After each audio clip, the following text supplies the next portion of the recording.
ძვირფასო ტელემაყურებლებო, საყვარელო დანო და ძმანო, ვისაც გაქვთ სურვილი გაერკვეთ აი ამ საქმეში, რომ ვინ იყო მამა გაბრიელი, ვინ არის მამა ნიკოლოზი, სალოსების შესახებ აი საუბრები გვაქვს ჩვენ ძმებთან ერთად და ალბათ ერთი გადაცემით ეს არ ამოიწურება, ამას მოყვება გარკვეული აზრთა, ესე ვთქვათ, გაცვლა, გამოცვლა და იმედი გვაქვს, რომ ჩვენ ყველანი გამოვიჩენთ გულისხმიერებას და სანამ რამეს ვიტყვით ადამიანზე, ჯერ უნდა იცნობდე იმ ადამიანს ბოლოს და ბოლოს. არა და ბევრია, რომელიც მამა ნიკოლოზს საერთოდ თვალით არ უნახია, არ იცნობს და მასზე ბედავს გარკვეული ფრთოვანი ფრაზების დაწერას Facebook-ზე და სხვადასხვა ინტერნეტ წყაროებში. ეხლა მინდა ვთქვა იმ საკითხის შესახებ გავაგრძელო საუბარი, რომ ის რაც აგორდა ამ დღეებში, რომ თითქოს მამა ნიკოლოზის კურთხევი დადიოდეს, ის ხალხი რამაც გამოიწვია საპატრიარქოს ეს განცხადება მამა ნიკოლოზის შესახებ, მისი თითქოს და ავადმყოფობის შესახებ, აბა ბატონო მახალ ბრძანეთ, არის კი ეს მამა ნიკოლოზის, ბერი ნიკოლოზის კურთხევა, რომ ეს ხალხი მისი სურათებით და წარწერით მხსნელი და გადამრჩენელი დადიოდეს საქართველოს მასშტაბით, თბილისის ქუჩებში და მოუწოდებდეს ხალხს, იქ მათ გარკვეული რაღაც უცნაური სახელები დაირქვეს ამ ადამიანებმა და თითქოს განადიდებენ მამა ნიკოლოზს. ამ დროს ბერ ნიკოლოზს განდიდება სრულები დარჭირდება, პირიქით, ჩემი მეგობრები არიანო, ვის მე მლანძღავენ და გმობენო, მაგრამ ხლა ჩვენ ჭკუა ხო უნდა გვიყოს, რომ მართლა გმობელებად და მლანძღოლებად არ ჩამოვყალიბდეთ. ძალიან ჩვენ გითხარით, თქვენ ხართ ჩემი ტრები, იმიტომ რომ ისა მადიდებთო და ვის მლანძღავს ისა ჩემი მოყვარი, აი ვინები მიყვართ, ასეც. ეს თამდაბლობიდან გამომდინარე. უდიდესი თამდაბალია, ხა. კიდე რა გამახსენდა ბატონ დავით, ერთხელ სკამზე ვიჯექით, ასე ძელის გამი იყო და მე და მამა ნიკოლოზი და ისეთ მორიდებულად იყო, რომ შემხედა და მალხაზი ხელს ხო არ გიშლი შენთან ერთად რო ვზივარო რა. ის არ დამავიწყდება, რამხელა თამდაბლობა რაღაცა სწაული იყო რა და აი მინდა გითხრათ, რომ აი ეს არავითარი კურთხევა, რომ მამა ნიკოლოზისგან არ არის საშინელი ამბებია რა ნამდვილად რა და უთხარი მე მამა ნიკოლოზს, პირადად უთხარი, მამა ნიკოლოზს ეს თქვენი კურთხევით არის მეთქი, იმიტომ სხვებიც ისმენდა და სხვების გულისთვის ახლა მე ვიცოდი რომ მამა ნიკოლოზის კურთხევით არ იყო ესა და არავითარი ისა ჩემი კურთხევით ეს არ არისო და თან შეწუხებულიც იყო რა და წარმოვიდგინეთ ახლა რო აწერო თან ხსნელს აწერ და თან ძალით რო აძლევ ადამიანს ქუჩაში გამლოს ეს არის ჯერ საწმუნოება ძალით არ გამიგია ხო მე არის შედარწმუნებული ან ვიღაცას მაინც შეეკითხე უნდა სურვილით ან ხსნელი არ უნდა დაეწერათ რა თქმა უნდა თუ უნდა სულ ახლა მე ესე იგი მემწვანილეს რომ ეწერ თათარ მემწვანილეს და ეტყვი რომ ეს კონდესო ახლა შეიძლება ხათით იმ მომენტში აიღოს ხო მაგრამ მე შეიძლება უდიერად მოიყროს ხო რატო ძალით რატო ავადებულებს სარწმუნოება ძალით არ შეიძლება მე გამახსენდება აი ბატონ დავითის დამეთანხმება მამა გაბრიელს უამრავი ხატები ქონდა და მაგას არ უყვარდა ისე გაცემა თუ არ უჭირდა ადამიანს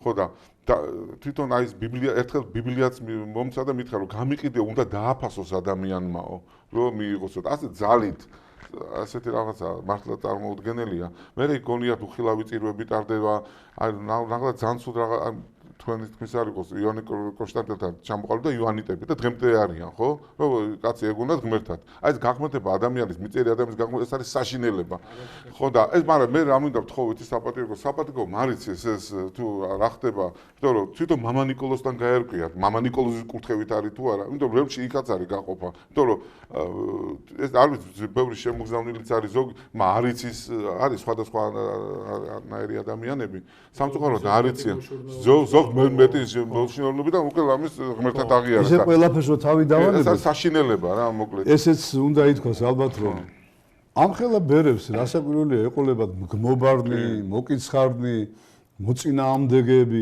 გასაკვირი ის უფრო იქნებოდა რომ გალაღებული ცხოვრება ქონდეს დუმარებაში. ათეულწლობით მყოფ ადამიანს და ესეთ ძლიერ მარხველს და ასკეტს რა და ესეთი მამის შვილს ხო და მის გამგრძელებელს და ეს კი ხდება და დაშვებულია ღვთისგან, მაგრამ გაიხსენეთ წმინდა წერილის სიტყვები წვალებლობანიო, თქვენ შორის უნდა იყოსო. რათა მე რჩეული ადამიანებმა გამოფრდით, კარგად შეისწავლონ ეს არწმუნოება რა. ხანდახან ისეთი საპირისპირო უნდა უთხრა ადამიანს, რომ მოანდომო მას იმისი დაცვა. იმისი არ იყოს. მე სადაც ვიქნებიო, ხალხს გავყოფო, შავი თეთრზე გამოჩნდეს ვინ ხიფშია და ვინ არ არის. ასე გავაკეთებ მე ხალხს დავყოფო, მამა ნიკოლოზის ნათქვამი სხვათა შორის ესეც. განა ბოლო ჟამის ნიშანი ის არ არის, რომ თეთრი რო შავად მოეჩვენება და შავი თეთრად გაიყოფა, ანუ ცხვრები და თიკნები, ანუ ურჩები და მორჩილები. დღეს რაც ხდება რა საქართველოში, ამ საკითხის გარშემო იქნება თუ მთლიანად, ჩვენ ღმერთი გვანახებს, ჩვენ ვინა ვართ და სხვაებიც ვინ არიან და ერთმანეთში ვერ ყვევით რა. აშკარად ხედავთ, რომ ვიღაცები იღებენ ანტიდისკრიმინაციულ კანონს, ანუ ეკლესიის საწინააღმდეგოდ პატრიარქი ამბობს, ეს არ შეიძლება, ისინი მაინც იღებენ. ანუ ნაყოფით ხო ამტკიცებენ ვინ არიან, სამწუხაროდ. კი არ გვიხარია კაცო. ჩვენი საბრძოლია, მაგი ჩვენი შესაძლელია და ჩვენი მართლმადიდებლების გასაკეთებელია კიდე ეგ საქმე, ხო? კი არ გვიხარია, მაგრამ ისიც გვინდა რომ უმეცრებაში არ დარჩეთ. ერთია რომ ერთნი აკეთებენ უმეცრებით, მეორენი აკეთებენ ფულის გამო, საკუთარი რაღაც გარკვეული კარიერული წარმატებების გამო. მამა ნიკოლოზი რის გამო რას აკეთებს? დაფიქრებულ ხართ? აი ეს არის დასაფიქრებელი.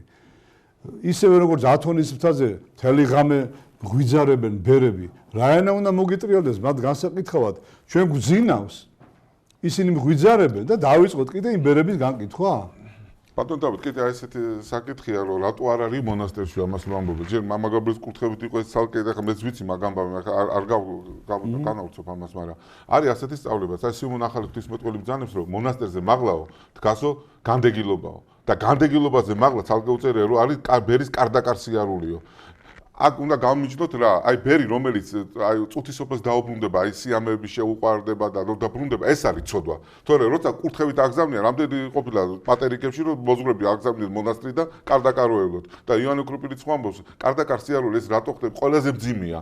აი როგორც ივანე კრუპილი ბრძანებს, რომ აი ჩვენო ყველგან ვეძებდო დასამკვიდრებელ ადგილს და ვერსად პოულობთ მასო და წმინდანები ყველგან პოულობენ ეს არ კვირდებიან არსად და ყველგან პოულობენ დასამკვიდრებელ ადგილს. აი ცოტა განსხვავება და წირობა არის ყველაზე დიდი. და როცა კურთხევით გაგზავნიან, ეს არის ყველაზე მძიმე, იმიტომ რომ ამდენი ხალხის ის აი მამა გაბრიელმა მითხრა ერთხელ რომ ადრე დაყუდებული ვიყავი წმინდანს მეცხადება გეყობა გაბრიელ ასაკეთო და უფალმა მითხრა წადი ხა ხალხს ემსახურეო და გამომიშვა უფალმა ხალხის სამსახურებლად და მამა ნიკოლოზის ხო მამა გაბრიელმა აკურთხა და ეს ხო ვიცი მე გამიგია რომ მე ვაკურთხიო და კარდაკარ უნდა ევლო ეს ჩემი ყურებითაც მაქვს მოსმენილი ხო ხო და აი მამა ნიკოლოზს აქვს ასეთი ნათქვამი ბერიო მონასტერშიო ეს არის 4-იანიო ბერი ქალაქშიო ეს არის 2-იანი და სულის დაღუპაო მაგრამ კურთხევით რო აგზავნიანო ეს არის ყველაზე მძიმე და ეს არის 5-იანიო რა ნუ ძველი ნიშნების მიხედვით ეხლა 10-იანია ხო ეხლა გასაგებია აი ეს ამის თქმა მინდოდა რომ არავინ ახალ მონასტერში რატო თვითონა კაცი მონასტერში და მამაგრების სიტყვასაც გეთის მონასტერი წმინდა ბერის გარეშე საერთო საცხოვრებელ ბინას გავს მაშინ ეს როგორ არის აი და მე კიდე არ ამბობენ რას იცით აი რაშია ბატონო დავით აი რატო ხშირად რო არ არის და ჯერ ეკლესიის წევრია მამა ნიკოლოზი იმიტომ რომ თან ეზიარება მაინც ეზიარება აი ბოლოს მამა ნიკოლოზ მაზიარა ბორჯომის თუ ამ ეკლესიის წევრი არ არის მაშინ არ ეზიარებოდა ხო და სხვა სამი იურისდიქციაში გადავიდოდა და თავის ეკლესიას შექმნიდა ან აღსარებას ჩაიბარებდა ან ზიარებს ზუსტად რო ემორჩილება ზუსტად აი და ერთ მამას უწერია რომ არის ორი იერარქია ხო არის ზეციური და არის მიწიერი ხო და აქ ჩვენ მიწიერში არის სამეფო იერარქია და არის საეკლესიო იერარქია და თუმცა საეკლესიო იერარქიაც იყოფა ორ ნაწილად ეს ჩვენ არ ვიცოდით ეს საეკლესიო იერარქია იყოფა როგორ აი თქვა პატრიარქი ეპისკოპოსი მიტროპოლიტები ეპისკოპოსები დიაკვნები ეს არის იერარქიული და არის კიდე მეორე იერარქია რომელიც არის სულიწმინდით აი რასაც ქვია სტარეცობა ეხლა ადამიანი სულიწმინდის ჭურჭელი რო არის ხო და იქ ღმერთი რასაც ეტყვის უკვე ის თვითონ ვისაც უნდა იმას ამხელოს თორე ეს ამ იერარქიაში რო იყოს უკვე უფლება არ აქვს შეძე უფრო ხელმძღვანელს ან უფროს ვერ ეტყვი არა გაქვს უფლება რო ამხილო აი ამაშია საქმე ხო და პაისიათონელი იყო მარტო ბერი არ იყო მგდელი მაგრამ ეპისკოპოსები ხო და მამა ნიკოლოზ უთხარ შირად აქეთ რატო არ ახალბათ ეს ბალანსი როგორიც არის საჭიროა რა თორე აი გეტყვით ეხა ერთ ფაქტი მინდა ზანისეთის კაი ფაქტი მინდა მოყვე ერთხელ მამა ნიკოლოზი ხო თითქოს ცალკე არის და ბერები რო გამოიყვნენ წავიდნენ ზოგი სქიზმაში რო გადა ზოგი აქვსეთის სინოდში ზოგი ქრისტოსტომის სინოდში და ერთი მამა გრიგოლს ვიცნობთ ეხა ახლობელი ძალიან ესეთი კაი ადამიანი და მივიდა მამა ნიკოლოზთან და გაუხარდა რომ შენ რომ მარტო ხარო მამა ნიკოლოზ რა კარგია რომ მივხვდიო აი პატრიარქი რას აკეთებსო ეკუმენისტური მოძრაობა არისო და შეხეუნება შენო ხარო წიგნობა არისო და მე როგორ მომბო ასე არ არის ამას ეგონა ამის თავის ხარი ამ თანამოაზრე იყო და რო ნახა ცალკე არის მამა ნიკოლოზი და როგორ მამა გაბრიელო, ისა მამა ნიკოლოზო, ჯულის კანონის მიხედვით ხო არ შეიძლებაო, აი თუნდაც წვალებელთან ლოცვა, აი ის კანადის ეპისკოპოსი მოიხსენიაო, ისიც ხო წვალებელია, ზუსტად არ მახსოვს საკელი. აი მის წვალებელი მოიხსენს, ის წვალებელი, მაშინ ეს როგორ არისო? აი შენ ახლა წიგნობა რო, ეხლა მე შეგეტყვიო, საქმითო ძალა როგორ არა აქვს და როგორ მამა როგორ აქვს ძალა და აი როგორ აქვს და აი მამა გაბრიელო პირველად ხელი რო დამადო თავზეო. კინოფილმი დატრიალდა ყველაფერი ვნახეო. ჩემი მძლად კურთხევა რო იყო. პატრიარქმა ხელი რო დამადო, იგივე განმეორდა, შე როგორ მეტყვი მაგას ძალა რო არ აქვსო და ისეთი რაღაცა უთხრა, სიტყვით უთხრა, ვერაფერი ვერ უთხრა რა. დაიცვა პატრიარქი ამ შემთხვევაში. ამიტომ ეს ძალიან არასწორი ინფორმაციები აქვს სამწუხაროდ მამა ნიკოლოზზე. როცა დასაცავია, ისე დაიცავს მაგნერად. ასე რომ არავის ეგონოს ჩვენ უწმინდეს ვინმე უკეთესი დამცველი ყავდეს მიწაზე, როგორც არის მამა ნიკოლოზი. ბატონო დავით, თქვენ მომღერალი ბრძანდებით, საყვარელი მომღერალი ჩვენი და ალბათ მომღერალს მე როგორც თეატრში მიმუშავია კინოში, ადრე ვიცი რომ ხმასთან აქვს ხოლმე პრობლემები. ხო და რაღაცა მახსოვს თუ თქვენ ხმასთან დაკავშირებით მამა ნიკოლოზთან რაღაცა იკვეთება ისტორია. აი გეტყვით ახლა, ნუ ჯერ პატარა შესავალს გავაკეთე რომ ანსამბლ რუსთავს გვაქვს ურთიერთობა ტაივანის მოძრაობის თეატრთან, საბალეტო დასთან, რომელმაც დადგა სპექტაკლი ჰამლეტ გონაშვილის სიმღერებზე. ნუ საოცარი ეს არის სანახაობა, თვითონ სამყაროს შექმნა ქვია ამ სპექტაკლს და ძალიან რაღაცა ესეთი სულიერი დატვირთვა აქვს. და მოხდა ისე რომ ჩანაწერებზე მიდიოდა ეს სპექტაკლები და შემდეგ უკვე დაგვიკავშირდნენ ჩვენ და უნდა ცოცხლად უნდა შევგესრულებინა. უკვე მრავალ ქვეყანაში გქონდა ჩვენ ასე ვთქვათ ეს საერთო სპექტაკლები და მომიწია მე იმ თავარი პარტიების შესრულება. რასაც ღეროდა ბატონი ჰამლეტი. და ნუ ეხლა ეს ამხელა პასუხისგებლობა არის ჯერ პირველ რიგში, ხო? და ეს უკვე ხდება იმ წაღვერის შემდეგ, როცა მე ვცხოვრობდი მამა ნიკოლოზის გვერდით სახლში და ნუ ერთი სული მქონდა მასთან ურთიერთობის და ასე შემდეგ და რაც მთავარია ამ ურთიერთობის 3 წუთი დაგვრჩა და ჩავეტიოთ. კი ბატონო, ჩავეტევი. და ამ ურთიერთობის დროს მე რასაც გძნობდი რომ მქონდა შინაგანი ლოცვები სულთლიანად და ამით გძნობდი რომ მამა ნიკოლოზი როგორ მეხმარებოდა და აი წარმოიდგინეთ ამის შემდეგ უკვე რაღაც სექტემბერია თუ რაღაცა წავედი უკვე გერმანიაში გვაქვს ეს სპექტაკლების ერთობლივი სპექტაკლები და უნდა გავიდე სპექტაკლზე და რაღაცა საკუთარ ძალებზე ვარ დაყრდნობილი თითქოს რა ამ ხმა არა მაქვს რაღაცა გავცივდი თუ რაღაც დამემართა ნუ პირველი სპექტაკლი მართალი რო გითხრათ, აი საშუალოდ ძალიან საშუალოდ ვიმღერე და მოვედი სასტუმროში და ძალიან ცუდ ხასიათზე ვარ და ნუ მთელი ღამე რაღაცა ესეთ მასში ვარ და რაღაცა დილისკენ ჩამეძინა, ცუდად ვიყავი და დილისკენ ჩამეძინა და მესიზმრება მამა ნიკოლოზი როგორ მელაპარაკება. მელაპარაკება ისეთი ადგილიდან, რომელიც მე ნანახი არ მქონდა, იმ მთელი წაღვერში დავდიოდი, მაგრამ მე ვნახე ის ადგილი, გვერდითა ბალკონი რო არის.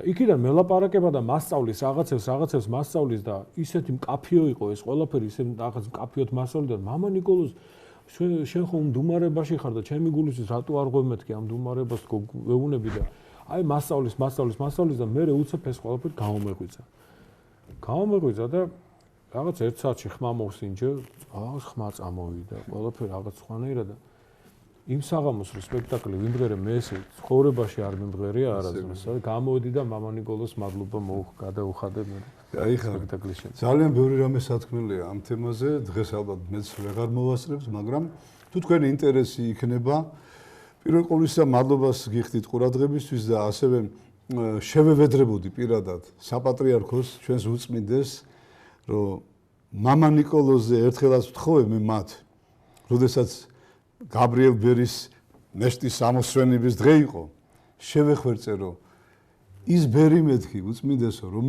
რომელმაც თქვენ ყველაზე მეტად დაგემორჩილად 20 წლის განმავლობაში მეთქი. ისიც შემოიყვანეთ გაბრიელ ბერის წმინდანად შერაცხვის სიხარულში მეთქი. ის ხო მისი ერთადერთი სულიერი მოწაფე იყო მეთქი და ვინაო მკითხა უწმინდესმა და ვინდა ბერი ნიკოლოზი მეთქი და უცებ გვერდში მყოფ მღვდელმა შეახსენა. ეგო ნარიმანზე გელაპარაკებო, მის საერო სახელი გაახსენა პატრიარქს და პატრიარქმა მითხრა რომ მოვიფიქრებო. ნუ მეორე დღეს სამწუხაროდ ვერ ჩვენი უწმინდესი მოვიდა მამა გაბრიელის ამოსვენებისას სამთავროს მონასტერში, მგონი მერესვეტიცხოველში მისულა საღამოს და ვერც მამა ნიკოლოზი ვიხილეთ ამხელა უდიდეს დღეს და კიდევ ერთხელ შეგეხვერწებით. მოდით რა, მამა ნიკოლოზი არ არის იმის ღირსი, რომ ამდენი ხანი იყოს აი ესე ვერ წირავდეს. რა დააშავა იმაზე მეტი, რაც სხვას არ დაუშავებია. რამდენი არის ვინც ის განკვეთის ღირსი, მაგრამ ხომ იწყალებ თქვენი დიდი ბუნებით და მოწყალებით და ამან ხო იმაზე მეტი არაფერი დააშავა, ვინც სხვამ და იქნება თუ უფლის ნება აღვადგინოთ ხარისხში და თუ არ არის უფლის ნება და კიდევ უნდა კარდა კარიეროს და კიდევ მეტი მადლი მოიპოვოს ამ გზით ლანძღვის, შეურაცხყოფის და დამცირების გზით, მაშინ ისე მაინც ვქნათ, რომ ესეთი განცხადებები თითქოს ის ავადმყოფია. არ გვინდა რა. არ არის მამა ნიკოლოზი ავადმყოფი. ჩვენ უფრო ვართ სუყველანი ავადმყოფები და უფრო მეტად საჭიროებთ ალბათ მის ლოცვას და მამა გაბრიელის ზეციდან დიდ ლოცვას. ჩვენ უწმიდესობა ძალიან გვიყვარხართ, გილოცავთ ახალ წელს. ღმერთმა ინებოს თქვენი პატრიარქობის პერიოდში საქართველოს გაბწყინებას გეხილოთ, ჩვენს გვეხილოს თქვენთან ერთად, მართლმადიდებელი მეფეც გვენახოს თქვენს გვერდით და ახალი წელიც შობის მერე მიგველოცოს ქართველი ერისათვის.